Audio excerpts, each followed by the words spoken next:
आज ही Doubtnut app download करें। Doubtnut पर होगा अब आपके सभी मैथ्स, केमिस्ट्री, फिजिक्स और बायोलॉजी डाउट्स का सफाया। बस अपने क्वेश्चन की फोटो खींचो, उसे क्रॉप करो और तुरंत वीडियो सोल्यूशन पाओ। Download now.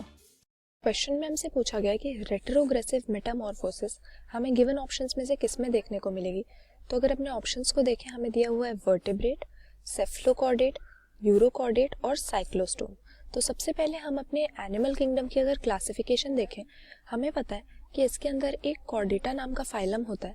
इसके अंदर हमने उन एनिमल्स को प्लेस किया हुआ है जिनकी बॉडी में नोटोकॉर्ड नाम का रॉड लाइक स्ट्रक्चर प्रेजेंट होगा, और कॉर्डेट्स को फर्दर हम कुछ सब फाइलम में डिवाइड करते हैं इस नोटोकॉर्ड के बेसिस पे, जिसमें से पहला होता है हमारा यूरोकॉर्डेट, या जिसको हम ट्यूनिकेट भी कहते हैं। इनमें जो नोटोकॉर्ड होगी, इनके लार्वा को अगर देखें तो हमें उसकी टेल में देखने को मिलेगी और बाद में कोई नोटोकॉर्ड नहीं होगी।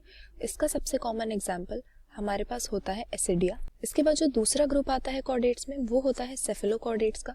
इनमें हम देखेंगे कि जो नोटोकॉर्ड है वो इनकी पूरी बॉडी की एंटायर लेंथ में एक्सटेंड करेगी, हेड से लेके टेल तक, और ये थ्रू आउट इनकी लाइफ हम देख सकते हैं परसिस्ट करती है। ऐसा नहीं है कि सिर्फ लार्वा में या सिर्फ एम्ब्रियोनिक स्टेज पर नोटोकॉर्ड हमें मिलेगी, थ्रू आउट इनकी लाइफ में हम नोटोकॉर्ड ऑब्जर्व कर सकते हैं।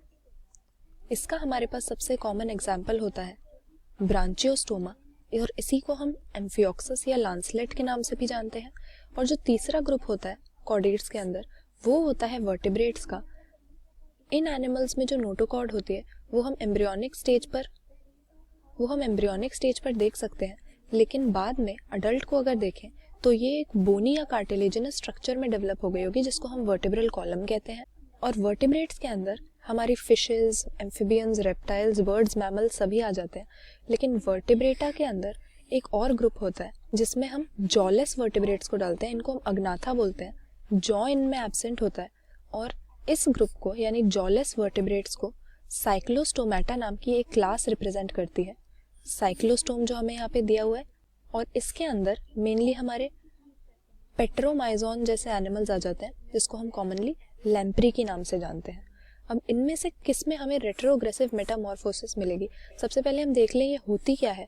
मेटामॉर्फोसिस हमें पता है कि वो प्रोसेस होती है जिसके थ्रू लार्वा अडल्ट में डेवलप करता है, और रेट्रोग्रेसिव मेटामॉर्फोसिस का मतलब है कि उल्टी तरह की मेटामॉर्फोसिस हो रही है। मतलब हम जानते हैं कि लार्वा जो होता है प्रिमिटिव होता है, और फिर जैसे जैसे ये मेटामॉर्फोज करता है, डेवलप करता है, तो अडल्ट के अंदर हमें एडवांस कैरेक्टर्स देखने को मिलते हैं।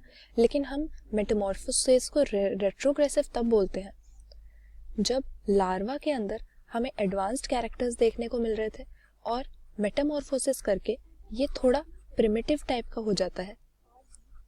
यानी अगर कोई काफ़ी एक्टिव या अलर्ट टाइप का लार्वा था और अडल्ट बनने के बाद में वो सेडेंटरी हो जाए या सेसाइल हो जाए, मतलब लार्वा से ज़्यादा प्रिमिटिव हमें अडल्ट दिखे, तो उसकी मेटामॉर्फोसिस को हम रेट्रोग्रेसिव कहने लग जाते हैं। और इस तरह का हमें अपने यूरोकॉर्डेट्स में यानी एसिडियंस में देखने को मिलता है कि जो लार्वा होता है वो मोटाइल होता है, काफ़ी एक्टिव होता है, लेकिन अडल्ट इसका सेडेंटरी होता है। जनरली हम देखते हैं यूरोकॉर्डेट्स में जो एनिमल होते हैं, ये किसी एक रॉक के ऊपर, एक रॉकी सबस्ट्रेटम के ऊपर अपनी पूरी लाइफ अटैच रहते हैं, और वाटर करंट्स के थ्रू जो माइक्रो ऑर्गेनिजम्स आते हैं उन्हीं के ऊपर फीड करते हैं। कोई खास एक्टिविटी इनमें नहीं होती, जैसे कि इनकी लार्वल स्टेज पर हमें देखने को मिलती है। इसीलिए यहाँ पर अपना करेक्ट आंसर हम मार्क करेंगे कि retrogressive metamorphosis is shown by option C, urochordates और एसिडियंस।